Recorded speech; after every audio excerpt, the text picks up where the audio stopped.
T minus 30 seconds.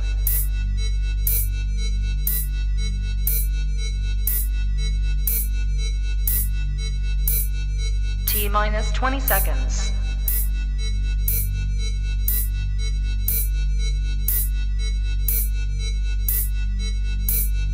Ten, 9, 8, 7, 6, 5, 4, 3, 2, 1, 0.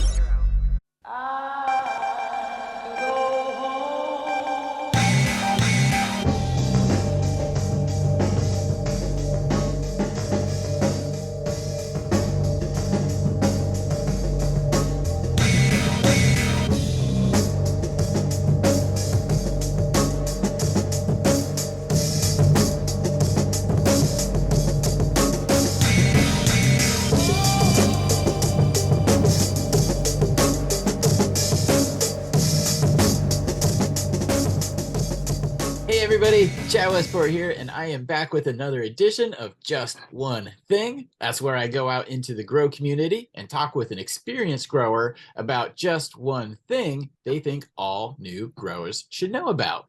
And today, got a return guest to the channel, Farmer HatBeard. How you doing today, sir? I'm doing great, Chad. How you doing? I'm doing excellent, man. I kind of already know about it, but maybe do you want to let everybody else know what your just one thing is for new growers? Sure, man. So my just one thing that I want to tell everybody about is if you're a new grower starting out, you should not fall into the trap of believing that autoflowers are easy. You can definitely start with autoflowers. However, there's several things that you should really get familiar with before you get going. A lot of people hear the word autoflower. They hear other people say, and a lot of people that haven't grown them before say, oh, they're easy. You don't have to do anything. That's not true. The biggest issue is stress. With autos, you want to give them the least amount of stress as possible. If you're somebody who's just starting out, don't listen to people when they tell you to top your plant. Don't listen to them when they tell you to bend it over or super crop it or do all this crazy shit to it. For your first grow, you should definitely just plant it and let it grow naturally, get a feel for how it behaves. And then as you go along, you start to refine your technique. I top all my autos now for the most part. Shit, I'll bend them over. I've even mainlined a few of them. But I've been doing it for over 10 years. So I am more familiar with what's going to happen and what strains will like it better and what strains won't enjoy the stress. All right, so the most common thing I see is when people grow autoflowers, they either A, use a soil that's too strong to start them in, or B, they feed them too much as far as liquid nutrients go.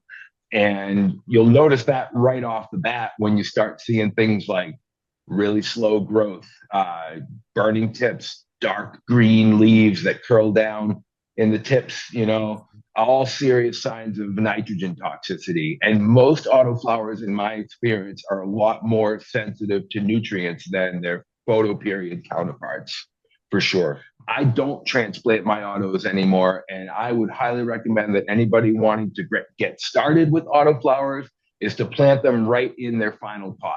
I use a 5-gallon fabric pot. I'm using a living soil layering technique. But if you're using different growing methods, like if you're growing cocoa I guess hydro pot size doesn't really count. But if you're doing like cocoa or if you're feeding liquid nutrients, you could probably get away with a 3-gallon pot. I used to use 3-gallon pots, and I decided to try out a couple of 5s a few years back, and I found that to be the perfect sweet spot. I think 7 is overkill. I know people that do use 7. I've tried it a few times myself, and I didn't really notice a difference in size between 5 and 7 gallon. Anything bigger than that, in my opinion, is a waste of space and a waste of soil because you're not going to use it all. So there's definitely disadvantages to autoflowers when it comes to new growers. With a photoperiod plant, you have unlimited recovery time if you hit an issue. If you overfeed it or you underfeed it or you have a problem with your light or something like that, you have as much time as you need to recover because that plant is going to respond to the light cycle that you give it. With an autoflower, as soon as you plant that seed and it cracks open, man, the clock is ticking. So there's not a lot of room for error. If you have a problem, there isn't going to be much recovery time, which is why I always tell people that if you set it up right, you should have the least stress free you can. It should be, if you set it up right, it'll be the have the least amount of stress as possible. And that's really what you want to go for when you're growing autoflowers, whether you're brand new or whether you've been doing it for 10 years. So the top three stresses for autoflowers is definitely number one, overfeeding. Number two, transplanting, definitely. As far as another stress for autoflowers, I would say too much training is a big one. If you go too crazy with bending them over and tying them down and stuff like that, you're going to end up with small plants because too much stress will definitely cause them to flower early and stunt. I have yet to come across anybody selling regular auto seeds.